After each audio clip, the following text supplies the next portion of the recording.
আসসালামু আলাইকুম। Unique schooling এর আজকের ভিডিওতে আপনাদের সবাইকে স্বাগতম।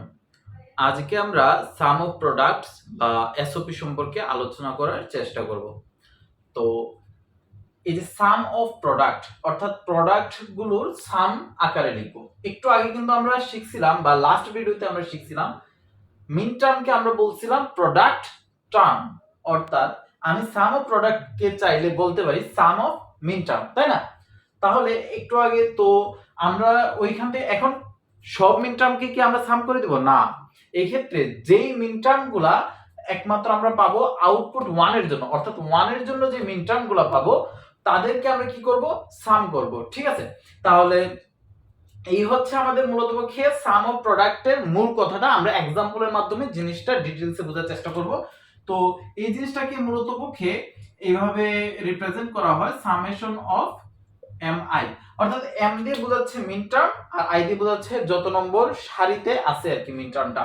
তো রো নাম্বারকে রিপ্রেজেন্ট করতেছে হচ্ছে আই। তো আমরা যদি একটা এক্সাম্পল দেখার চেষ্টা করি,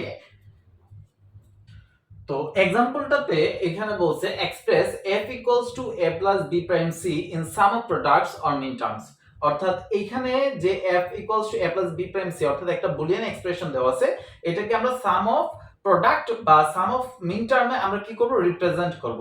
তো এখানে আমাদের কয়টা ইনপুট দেওয়া আছে, তিনটা ইনপুট a b c, অর্থাৎ a b c আমরা এমন ভাবে ইকুয়েশনটাকে এখন আমাদের কি করতে হবে, ইমপ্লিমেন্ট করতে হবে যেন প্রত্যেকটা টার্মে তিনটা করে ইনপুটের অবস্থান থাকে।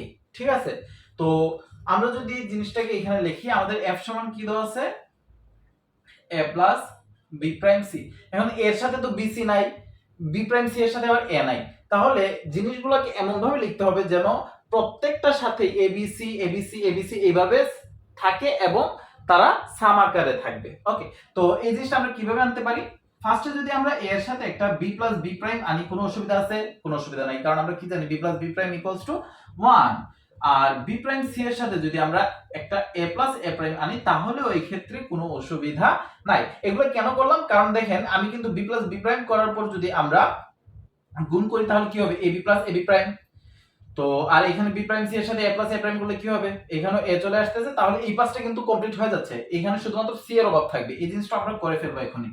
তো তাহলে এই ক্ষেত্রে কি হচ্ছে, ab plus ab prime ab prime c a prime b prime c। এবার যদি আমি এগুলোর সাথে একটা c প্লাস c প্রাইম নিয়ে আসি,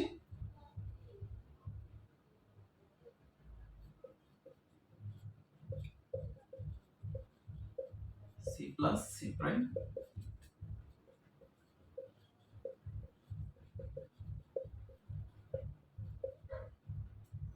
তাহলে কি আসতেছে আমার, abc abc prime ab prime c ab prime c prime ab prime c a prime b prime c। তাহলে এখানে দেখতে পাচ্ছি আমি a b প্রাইম c, এই টার্মটা আছে দুইবার, তো দুইবার থাকলে আমরা একবার লিখতে পারি। তাহলে যদি লিখি, আচ্ছা এই টার্মটাও দুইবার আছে আমাদের a b প্রাইম c, আর এটা হচ্ছে আমার দুইবার আছে, তাই তো? তাহলে একবার লিখতে পারি আমি a b c a b c prime a b prime c a b prime c prime plus a prime b prime c। তাহলে টোটাল কয়টা টার্ম হলো আমার, তিনটা চারটা পাঁচটা টার্ম হয়েছে আমার। এখন এই জিনিসগুলো মানে আসলে কি বোঝাচ্ছে, এগুলো কোন কোন রোতে আছে, এই জিনিসগুলো কিন্তু আমরা ট্রুথ টেবিল থেকে বের করা শিখবো সামনে। তো এখন এখান থেকে চাইলে আমরা ট্রুথ টেবিলে যাইতে পারি, কই যাইতে পারি দেখেন তো। এই জিনিসটা মানে কি, আমি মিন টার্ম যখন শিখাইছিলাম তখন বলছিলাম যে যদি আমি প্রাইম দেই ওই টার্মটার মানে হয়ে যায় 0, আর যদি প্রাইম না দেই ওটা হচ্ছে নরমাল সিচুয়েশন মানে 1। তাহলে এখানে দেখেন তো এটা হচ্ছে 1 1 1, এটা সমান কি লেখা যায় 1 1 0, এটা সমান কি লেখা যায় 1 0 1, এটা সমান কি লেখা যায় 1 0 0, এটা সমান কি লেখা যায় 0 0 1। তাহলে আমি যদি সিরিয়াল ওয়াইজ দেখি, আর এটার ডেসিমাল নাম্বারটা কত বলেন তো, এটা ডেসিমাল নাম্বার হচ্ছে 7, আর এটা হচ্ছে আমার কত 6, আর এটা হচ্ছে আমার 5, এটা হচ্ছে আমার 4, আর এটা হচ্ছে আমার 1। তাহলে আমি এই জিনিসটাকে কতভাবে সাজাইতে পারি দেখেন, আমার কিন্তু এখন 1 মানে কি মূলত পক্ষে এটা হচ্ছে আমার রো নাম্বার 2, তাহলে এটা রো নাম্বার আমার 5, এটা আমার রো নাম্বার 6, এটা আমার রো নাম্বার 7, এটা আমার রো নাম্বার 8। তাহলে আমি যদি এই যে একটু আগে যে f ইকুয়ালস টু দেখাইছিলাম না, তো এই ক্ষেত্রে আমি কি লিখতে পারি, যদি আমি দেখাই তিনটা ইনপুটের জন্য, তো তাহলে f of a b c আর এখানে সামেশন অফ mi না, mi। তো এই জিনিসটা মানে আসলে কি মূলত পক্ষে পাইলাম আমরা m2 m5 m6 m, আচ্ছা তো m2 দেওয়ার দরকার নেই, মূলত পক্ষে আমাদের যে এক নাম্বার রোকে প্রকাশ করা হয় 0 দিয়ে, আর 2 নম্বর রোকে প্রকাশ করা হয় 1 দিয়ে, তারপর এভাবে যায় 0 1 2 3 4 5 6 7 পর্যন্ত।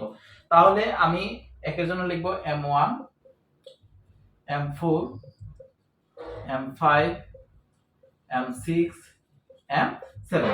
এইটাই হচ্ছে আমার মূলত পক্ষে আলটিমেট যে সলিউশন এটা। তো এটা যদি আমি ডেসিমাল নাম্বার আকারে লিখতে চাই তাহলে এই জিনিসটাকে আবার এইভাবে লেখা যায়, কোথায় লিখবো, এখানে লিখি 1 4 5 6 7। এখন ধরেন কখনো আমাদেরকে এই জিনিসটা তো আমরা এইখান থেকে এটা পাইলাম, এখন ধরেন কখনো যদি আমাদেরকে জাস্ট বলতো প্রশ্নটা যদি এরকম, আশা করি এই প্রবলেমটা তো বুঝতে পারছেন তাই না, তাহলে এখন যদি আমাদেরকে এখান থেকে এখানে আসতে বলতো তাহলে কি হইতো, এখন যদি আরেকটা কাজ দিতে পারতো, বলতো যে এই যে এটার জন্য তোমরা কি করো সার্কিট ডায়াগ্রাম বা লজিক ডায়াগ্রামটা ড্র করো, তাহলে আমরা কি করতে পারবো, অবশ্যই ড্র করতে পারবো, এটা আমরা অনেক আগে শিখে ফেলছি। এখন ধরেন আমাদেরকে বলছে কি প্রশ্নে আগের মতো এক্সপ্রেশনটা দিয়ে জানে, বলছে f হচ্ছে এমন একটা এক্সপ্রেশন আসবে যার ইনপুট হচ্ছে তিনটা এবিসি, আর ইকুয়েশনটা হচ্ছে এমন 1 4 5 6 7। এখন এইখান থেকে আপনাকে ওই এক্সপ্রেশনে যাইতে হবে তাই না, বা ইকুয়েশনে যাইতে হবে। কিভাবে যাব, ফার্স্টে যেহেতু তিনটা করে ইনপুট, তিন ইনপুটের জন্য তাহলে 0 0 1, এটার জন্য কি হবে আমার 0 সরি তিনটা করে ইনপুট, তো তাহলে 1 0 0 1 0 1 1 1 0 1 1 1। তাহলে এই হচ্ছে আমার মূলত পক্ষে যে সাম অফ প্রোডাক্টের যে যত কাহিনী আছে এখানে মূলত পক্ষে আমরা বুঝতে পারছি। তো তারপরে আমরা পিওএস শিখবো, তারপরে এসওপি কিভাবে ইউজ করা হয়, পিওএস কিভাবে ইউজ করা হয়, এই জিনিসগুলো আমরা শিখবো। আচ্ছা এখন ধরেন এই যে 0 0 1 1 0 0 1 1 0 1 1 1 0 1 1 1, এই জিনিসগুলো মূলত পক্ষে কি রিপ্রেজেন্ট করতেছে, এগুলো রিপ্রেজেন্ট করতেছে আমাদের কাছে এমন একটা ট্রুথ টেবিল আছে যেখানে আউটপুটে ধরেন 8টা ইনপুট, তো আমি জাস্ট আউটপুটের জন্য দেখাচ্ছি, আউটপুটের কলামটা দেখাচ্ছি 1 2 3 4 5 6 7 8, এটা হচ্ছে আমার আউটপুটের যে কলাম।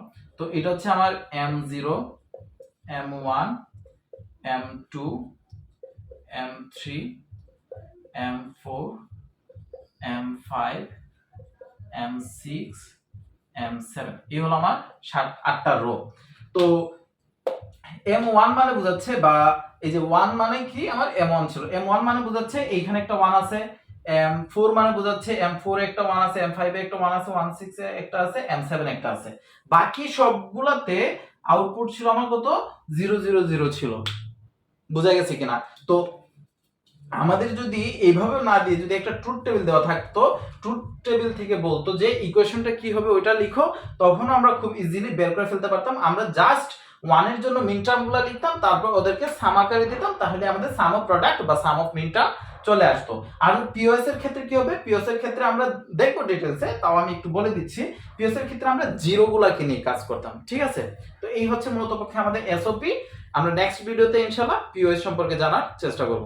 ধন্যবাদ।